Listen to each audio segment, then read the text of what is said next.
Okay, so good morning, everyone. Today's lecture is on planet Earth. This is chapter two.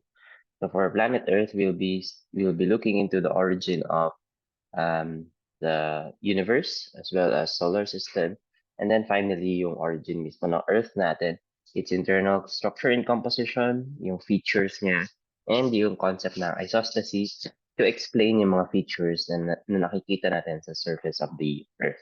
Okay, so origin of ano muna of the universe. So the origin of the universe, as you know, we think, or the prevailing theory is the Big Bang theory, in which meron ka raw single point, though a point is, of course, has pag sinabi natin point, meron siyang connotation ng X and Y dimension. So, that in itself is inaccurate. So, itong point na to, or for now, tatawagin natin point, is what is referred to as a singularity. So, the same quote-unquote point is thought to be at the middle, for example, of black holes, diba? So itong point na to ay supposedly it's something that has infinite density, and from there the explosion of that point with infinite density came yung explosion ng space and time itself. Okay, so that's the singularity, and that's the supposed start of Big Bang theory. If we are able to look into the start of the universe, yung first few seconds daw, ang makikita natin would be an extremely hot, uh, dense material na nag-expand rapidly, as in by the tenth of a second or even a thousandth of a second. Um, yung explosion of time and space ay very, very drastic. Okay, in scales na hindi natin ma-imagine.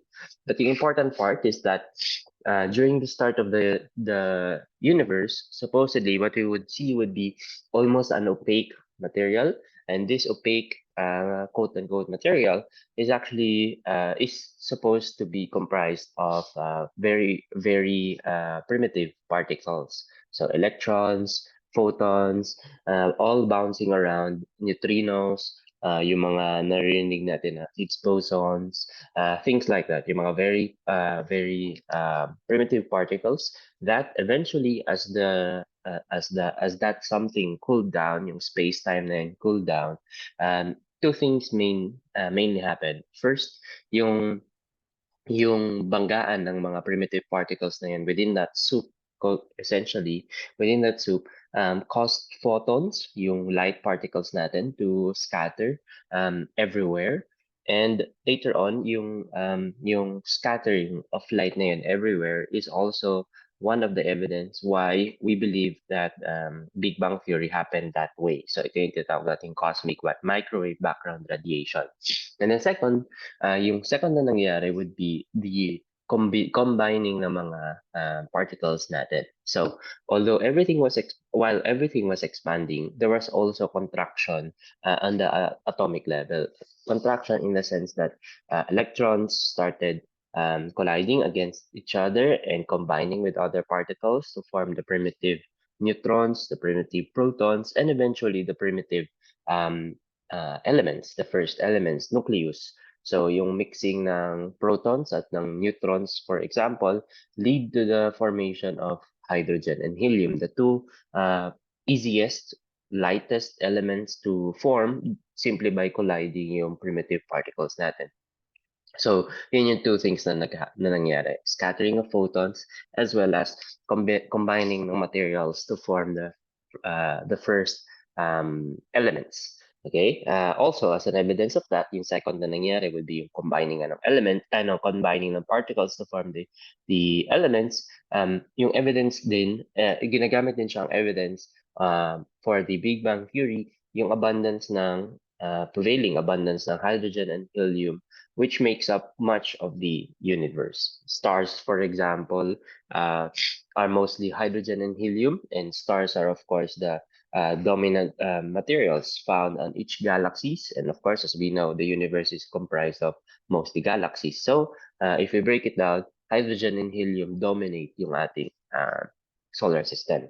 So, the one way to explain kung bakit ganun karami yung hydrogen and helium would be you have this period na very intense yung combining ng particles to form the simplest elements. Okay?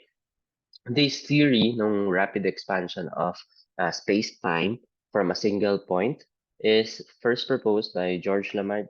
He's a mathematician, Lemaitre, in the 1920s. So, yung first evidence, however, came in much later, and one of the earliest lines of evidence, na put forward by Edwin Hubble was that by looking at the stars, he was able to show that the stars were actually moving away from one another. Okay, so it's true even today. If you record, for example, kunwari, even today, tapos a few years from now, remeasure two planets or indeed not two planets, two prominent stars in the night sky, then you would notice na nag-move na sila ever so slightly. Okay, so if the stars are moving away from one another, then there must have been a point in time na they are all together. So yun nga yung ating point of infinite density na yun. Okay? And yun nga yung sinabi ko kanina, yung cosmic microwave background radiation, as I will show you later. And lastly, yung abundance of hydrogen and helium. Itong dalawang to, yung cosmic microwave background radiation and abundance of hydrogen and helium, these are proven uh, later on into the life ng Big Bang Theory. Okay? So ito daw yung makikita natin as time begins, 1/10 to the 40th of a second, the temperature was so high and the particles are basically just glowing. And then earliest light forms were being scattered everywhere. And yung into 1 second, you have post-inflation and the universe is a seething hot soup of electron, quarks, and other particles. And then finally, a cooling cosmos, permitting materials to start clumping. And then so within 3 minutes, you have the formation of primitive nucleus like hydrogen and helium. And then eventually they were able to catch kumbaga yung ating mga electrons. Next is when you have this hydrogen and helium moving around, they start colliding with one another and they started forming stars, the earliest stars natin. And from the earliest stars, you have the formation from the earliest clustering ng stars, then you have the formation of the earliest galaxies, and within those galaxies, you have the formation of the planets. Okay, so based on the microwave anisotropy map ng universe, this is again based on the CMB, yung cosmic microwave background radiation. The WMAP satellite was able to put an age dun sa beginning ng universe at 13.7 billion years ago. Okay? So let's remember that number, 13.7 billion years old. Comparing that, for example, sa age of the solar system, the solar system is of course 4.6 billion years old lang. So halos yung ano lang niya dito, yung butal sa 10 billion. Okay? So ito yung itsura na sinasabi ko kanina, cosmic microwave background radiation. So basically what you see here are areas of the universe that are slightly warmer and areas of the universe that are slightly cooler. Okay? So yung theory goes that if you have this if you have a balloon na pre-deflation, lagyan mo ng 2 dots. Okay? Lagyan mo siya ng 2 dots na magkatabi. And then you suddenly inflate the balloon, then the 2 dots will separate, will move away from one another, diba? Obviously. Think of that, pero yung dots this time are the photons. Think of that concept, pero this time yung dots are photons which were scattered during the earliest days of the universe nga because of the collision of the particles. So by mapping out yung distribution ng photons na yun and therefore ng background radiation throughout the universe, we were able to prove na, or it was used as an evidence na, then there was a point in time that all of these warm spots represent yung ating regions na magkakatabi dati, and all these black relatively cooler sections, this is the sections naman na nag-expand. Okay? Yan. So, And because of that also, yung cosmic microwave background radiation, they have been able to date nga yung age of the universe at 13.7 billion years. So 1 light year, if so, furthermore, they were also able to measure yung universe to be at least 156 billion light years, with each light year having this distance. As you know, 1 light year is a measure of distance. It's not actually, although it has the name year on it, it's not actually a measure of time. Diba? 1 light year means the amount of time that it needs light with the fastest velocity that we know. The time it takes for light to travel, or the distance rather, the distance that a light is able to cover in 1 year. Okay, so that distance is this one, 9 trillion 461 billion kilometers. Okay, so sobrang laking number. Okay, yan. So and these are other more, the time, relatively more recent na studies, 30.73 billion years at 28 billion parsecs, which is about 93 billion light years. So it's very, very immense space. And I'll show you the link later. Even if we are able um, yung nakita natin sa Star Wars, for example, na you are able to travel through space, through wormholes. Unfortunately, there are places in the universe na hindi na natin mapupuntahan kahit na gaano pa tayo ka-advanced, simply because the expansion of the universe is much faster than is so much faster. So I'll show you the video, or I'll link the video to our Ovlet page na lang. Okay? Para mas ma-appreciate niyo yung gaano ka-broad yung space and time. Okay? Yung immensity ng space to begin with. So for example, this is of course our planet Earth, and this is the solar system. So as you can see, halos din na natin makita yung solar system. And siguro yung isa pang important na, I'm not sure if it's that clear, pero one important thing is actually yung rotation, yung axis of rotation of the different planet. It's not actually as commonly depicted na lahat flat lang yung orbits natin. So as you can see here, actually magkakaiba sila ng planes. So yung Earth natin may sarili siyang plane ng orbit, and it's not horizontal. Ganon din yung ibang planets. May kanya-kanya sila. So three-dimensional yung rotation ng mga planets. Hindi siya two-dimensional na lahat ng planets ay moving horizontally. I mean rotating around the sun in a horizontal fashion. Hindi siya ganun. Okay? Next, meron tayong ito naman yung solar interstellar neighborhood, so yung local stars natin. And of course, yung solar interstellar neighborhood na yun is somewhere within this arm of the Milky Way galaxy. So we're not in the middle, actually, of the Milky Way galaxy. The solar system is somewhere dun sa far side ng Milky Way galaxy. And then this is the local galactic group, the Virgo cluster. So ito yung multiple galaxies na. This is of course our solar system, our Milky Way galaxy, and this is another galaxy. I think this is the Andromeda galaxy, if I'm not mistaken. And then here is the Virgo supercluster, the local supercluster, and the observable universe. So itong local supercluster, you can see here yung clustering of galaxies. So ito yung sinasabi na dun nga sa video na isasend ko sa inyo, na ito basically yung area na sure tayo, itong local galactic group at saka si Virgo supercluster, ito yung areas actually na sure tayong pwede pa nating maabot if we are able to travel for example at the speed of light. Itong local supercluster, however, we can see here yung effect nung gravity, which pulls together yung mga planets, yung mga galaxies into clusters like this, but also the effect of the dark energy. Now, dark energy is something that we don't really understand as of yet. We know yung physical, I mean, not me, pero yung mga physicists, they are able to predict ano yung effect nitong dark energy na to, and although hindi pa natin alam kung energy nga siya talaga or what it is exactly, they are able to tell that itong dark energy na to is driving the clusters away from one another. So it has the opposite effect compared to gravity, which pulls things together. So ito yung pulling things together sa supercluster natin or sa local supercluster natin. The gravity still has an effect.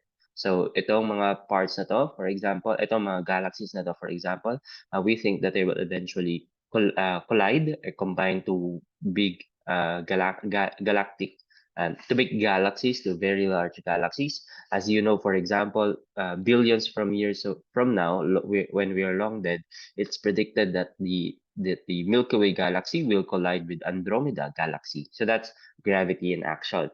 On the other end, you have the dark energy, which pushes galaxies away from one another. Yan. So, yun din yung sinasabi ko kanina na this is why kahit na magkaroon tayo ng spacecraft able to travel at the speed of light, we will not be able to reach other parts of the observable universe, which looks like this. So observable universe, which means this is just the region of the universe that we can still detect sa microscope, sa telescopes, for example. Okay? But of course, this is just one part of the universe itself. Okay, one section of the universe itself. Yan. Ito, i-quiz ko dapat siya, pero for next time lang. So, ito yung quiz dapat kasabay for next week na lang. Ito yung quiz dapat nakasabay ng lecture. So, name the planets closest to the sun and farthest from the sun. So, and what are the two types of planets? So, just a quick review. There are 8 planets in the solar system. Sorry, wala na dito si Pluto. And the 8 planets are, of course, Mercury. Ayan. Tingnan natin. Ayan. Mercury, Venus, Earth, and Mars, Jupiter, Saturn, Uranus, and Neptune. So, ito, of course, yung ating mga terrestrial planets. And ito naman yung ating Jovian planets or the gas giants. So, these are the rocky planets, and the Jovian planets are, of course, the gas giants. Although it may seem from here that Jupiter is already bigger than Earth and Mars, this is not to scale. Actually, Jupiter is so much bigger than the terrestrial planets. As I put the link already sa Ooglet page natin, there mapapanood ninyo yung immensity and possible origin ng solar system natin. I hope you find it interesting. Very interesting for me at least how the solar system actually most likely evolve through time. Okay? Yeah. Another thing, ito yung sinasabi ko kanina na hindi ganito yung actual rotation ng planets of the solar system. Not everyone is horizontal so quote unquote horizontal kasi of course in space there's no horizontal. But some of them, for example, are if we assume that Earth is horizontal, then we will see that Venus, Earth, Mars, for example, are moving slightly tilted orbits. Okay, so yeah. So from Big Bang, we know that matter, especially hydrogen and helium, cooled and condensed, forming the first galaxies and the first stars. And how about the heavier elements? So hydrogen and helium lang yung form natin through the start of the universe or in the start of the universe. The rest of the elements are actually born in the stars itself. So as you know, the stars, they get their energy from nuclear fusion, simply because of the immense gravity ng stars natin. So within the stars, I mean. So within the stars, you have hydrogen and helium being combined to form heavier and heavier elements. For example, carbon, nitrogen, etc. Eventually, though, as the stars consume energy to produce energy through nuclear fusion, through the process of nucleosynthesis, it reaches atomic number 26. So medyo heavy na yung 26.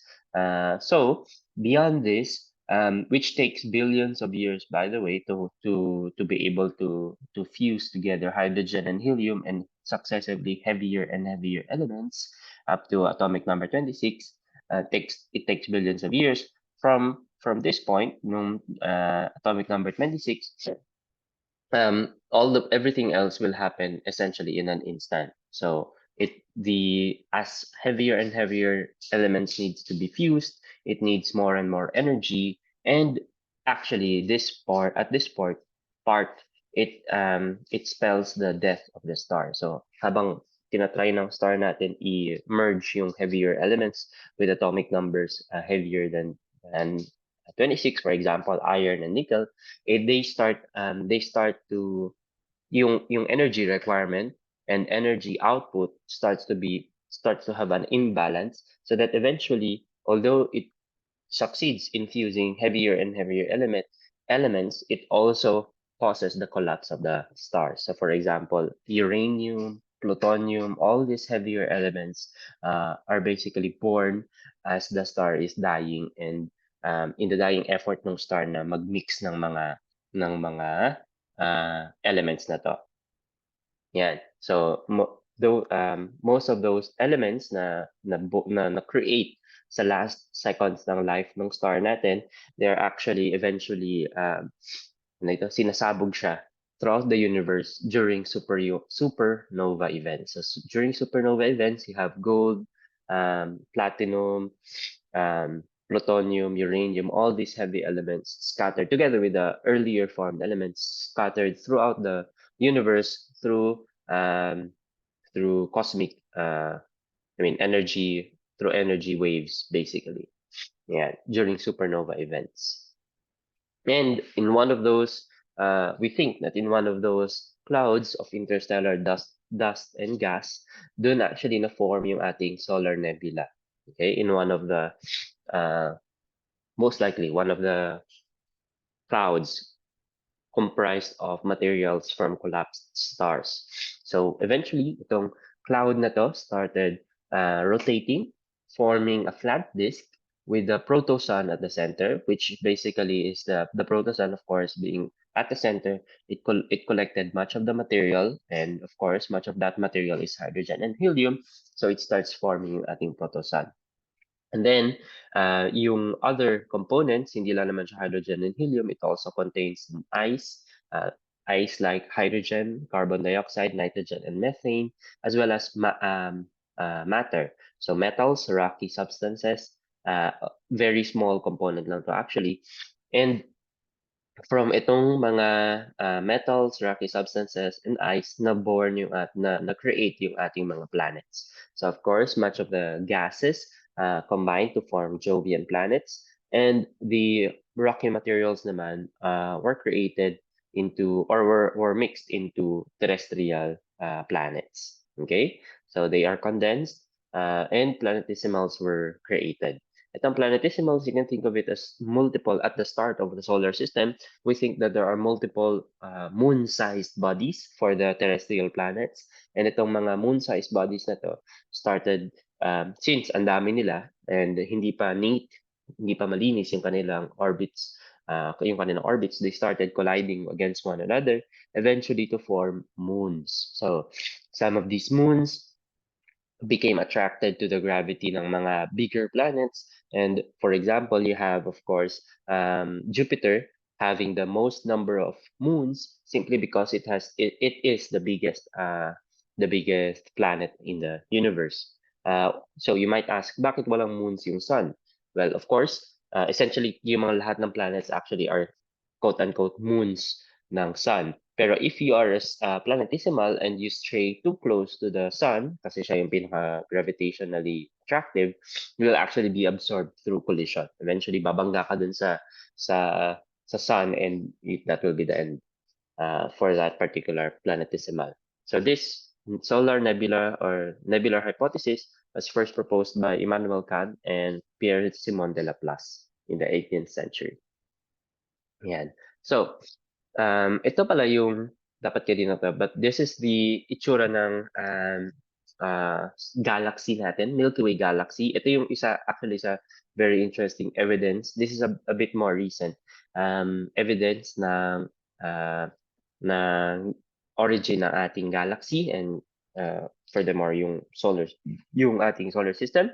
So you might be wondering bakit yung solar system natin only 4.5 billion years, whereas the universe, as discussed kanina, is 13.7 billion years. So ito yung sinasabi ko kanina na some stars are created with the death of other stars. So actually, yung ating Milky Way galaxy, when they tried mapping out a section of it, for the age of the stars, they were able to obtain na they were able to determine na yung center ng galaxy natin, ng Milky Way galaxy, hosts yung ating oldest stars, some of which were born or were likely born during the start of the Big Bang. Yeah, about 12 to 13 billion years old. Yeah. And others farther away from the center of the galaxy, we actually see yung younger stars natin and yung younger systems natin. One of which is of course yung ating sun. Of course, si sun is 4.6 billion years din, parang yung age of the rest of the solar system. Yeah. So for ito somewhere isa dito sa mga blue na to yung ating solar system. Okay, so by mapping out 70,000 stars extending halfway across the galaxy, they noted that our galaxy grew up by growing out. In much the same way na ganun din yung concept ng solar nebular hypothesis natin, or nebular hypothesis natin, in which yung protosun is the first to be quote unquote born, pero the rest of the materials were slowly formed or slowly formed through collision and accretion. Okay, yeah. So now here is the solar system. Of course, this is the Earth. As you can see, ito yung sinasabi ko kanina, the biggest satellites or the biggest moons are actually, and the most number of moons are actually with the heavier if they of course were attracted to the heaviest planets of the solar system. So you have Jupiter's stars having these four large moons, but actually multiple smaller moons pa. And then you have the Saturn also with these moons. So you can think of these planets or these satellites as early former planetesimals that got attracted to the biggest planets. One of the interesting points, however, is that when we look at the moon, of course, the moon is the satellite of Earth, and you can see that based on size ni Earth, hindi siya dapat ganyan kalaki, diba? Kung kunwari, if you look at Neptune, yan, it's the satellite Triton is actually even smaller than the moon, and of course, Neptune is so much bigger than the Earth. So for this, we think that there must be another special event which caused yung formation ng moon and its attraction to Earth. Yeah, so of course the Earth's moon, it's our only known natural satellite. It's the fifth largest in the solar system. So, and if we compare yung satellite size sa kanyang primary or yung planet na iniikutan niya, it's actually the largest. So that makes it weird. And it's the second densest satellite after Io of Jupiter. Stars brought back from the moon yielded an age of 4.5 billion years. So this is basically the same as materials from the rest of the solar system. And yung composition niya is surprisingly similar to the Earth's crust. Okay, to the Earth's lithosphere actually, to the Earth's lithosphere. So because of that, we think that the moon has a special origin. So we think that it is the product of the collision between an early Earth and a Mars-sized body referred to as Theia. I think it's here. No, wala pa. Ayan, ito pala. So, si Theia. So, Theia collided with the early Earth, to form the moon. So, this is how the models go so far. So, here is the early Earth, and this is the moon. And materials from this collision, basically this resulted to the complete obliteration ni Theia. Okay, so moon is not equal to Theia. Okay, actually it's the product of the collision of the two, and then when the two collided, you have materials coming out from the Earth itself, and of course you destroyed Theia, and eventually that formed yung ating rotating disk, another rotating disk within the moon, within the Earth rather, and then eventually that formed yung ating small moon. Yeah. Some even invoke another collision na naman of that new material with the early Earth. So para siyang multiple rounds of collision. But anyway, yung important theory is that you have a relatively cool Earth and a relatively cool moon, cool Theia, colliding with one another, and yung material na na-scrape off from the surface of the Earth eventually formed our moon. Okay? Take note that actually we think that the formation of the moon must have occurred um, within a few million years since the within a few million years since the collision.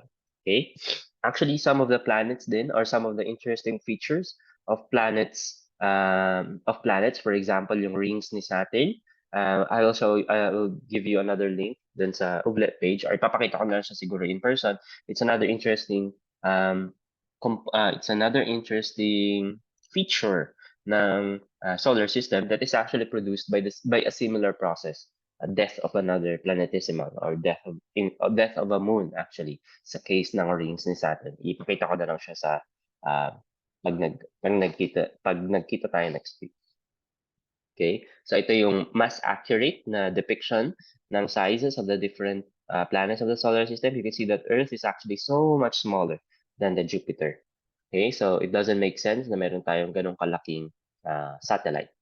Yeah, so ito again yung summary lang ng what we've discussed so far. 13.7 billion years ago, Big Bang happened, and from there, hydrogen and helium started to be formed. And this hydrogen and helium, together with all the other materials that was created during the Big Bang, started forming the first galaxies and the first stars. As you know, within the stars, heavier elements are synthesized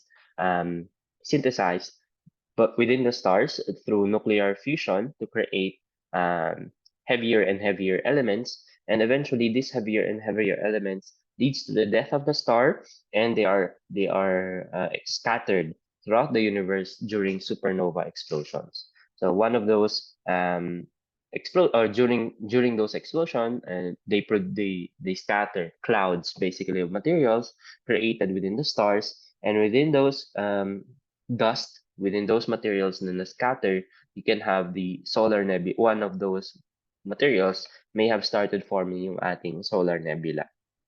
So within the solar nebula, you have this disk, and within that disk, yung gravity worked its magic and basically created yung protosun at the middle, and like so, and the rest of the planets doon sa away from that. And through accretion of the planetesimals, Earth was formed and the other gas giants and the other planets were formed.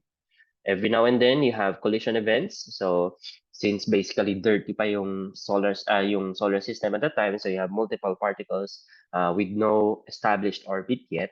So you have this series of bombardment and chemical differentiation of the Earth itself as the system cooled down. So during this period, yung continual bombardment of the extraterrestrial materials sa Earth, the surface of the Earth was actually so much hotter than the surface of the Sun. Kasi continuous bombardment led to collision event. The collision events led to the melting ng rocks. So at this point, no life obviously exists within the Earth at this point. Eventually, though, as the Earth cooled down, yung metals natin started solidifying, and as they solidified, the relatively heavy metals like nickel, platinum, etc., they started to sink towards the core of the Earth. So that's why we believe na yung core of the Earth is where yung heavy metals like nickel, magnesium, iron is concentrated. And then, yung ating mantle and yung cross natin especially are host naman to the lightest of elements like potassium, aluminum, silica, for example, and oxygen. Okay? And then during that time or after that chemical differentiation from a primitive core, which contains much of the metals, and the primitive mantle and crust, which hosts yung ating lighter elements, the collision of the Mars-sized body Theia into the young Earth must most likely occurred. So we know or we believe that it happened sometime after the differentiation na kasi yung materials na na-scatter dito, which will eventually form our moon, has the same composition as the lithosphere and yung crust and mantle na ng early Earth. So wala siya masyadong platinum, wala siya masyadong nickel, which we believe by that time, nasa concentrated na siya sa 4. Okay? So now you have an early moon, and you have a core, a mantle, and a crust. Okay? You have a very hot core and a relatively cooling crust. So, because of that, yung cooling ng crust and yung relatively hot na nature ng core, nagkaroon tayo ng convection, of course, and transfer. So, transfer of heat from the core towards the surface of the Earth. Through that process ng transfer of heat from the core papunta sa surface of the Earth, we have volcanoes erupting on the surface of the Earth. So, itong mga volcanoes, they, of course, deliver yung heat from the core of the Earth. However, together with that exhumation or paglabas ng heat from the interior of the Earth, gases like carbon dioxide, hydrogen, methane started to form yung ating early atmosphere. Okay? And eventually, yung atmosphere na yon will eventually look like this. Yung modern day natin na atmosphere, which is mostly composed of course, nitrogen, oxygen, konti na lang yung carbon dioxide, and then hydrogen and water, basically. Yan. So itong modern structure natin, wherein you have a moon, you have oceans, you have relatively cool crust, and a relatively hot core. Yan. Ito na yung ating modern, or ito na yung present nating structure through a very, very long period of evolution within the Earth itself. So take note that there is no complex life form on Earth until 600 million years. So obviously dito wala pang life form yan of any way or of any form. Eventually, as the surface cooled down further, as you have the first oceans starting to form, nag-start na mag-take root yung ating we think nag-start na nag-take root yung ating mga single-celled organisms, eventually evolving into more complex life forms around 600 million years ago. Okay, so matagal, sobrang tagal. So, i-play ko na lang siya. Sige, ito yung concept ng nucleosynthesis. Ay, sorry, wala yata siyang, baka wala kayong sound na naririnig. Wait lang Okay.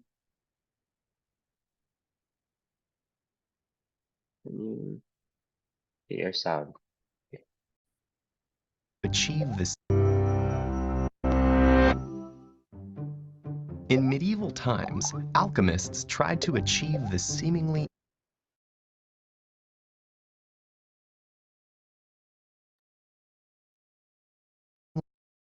impossible. They wanted to transform lowly lead. Hindi ko sure kung naririnig niya, but anyway, i-play ko na lang siya ulit sa uh, sa in phase when we discuss in person. Gold, So instead of arising from the planet's this is how gold is formed anyway. So you have the rocky stars. crust, it was actually cooked up in space and is present on Earth because of cataclysmic stellar explosions called supernovae. Baka hindi niyo pala naririnig. Anyway, you have ang point lang is you have the stars creating the heavier and heavier elements during nuclear fusion, and eventually scattering them through supernova events nga. Okay? I-play ko na lang siya ulit in person. So yun yung concept ng nucleosynthesis. Next is yung Earth's internal structure and composition.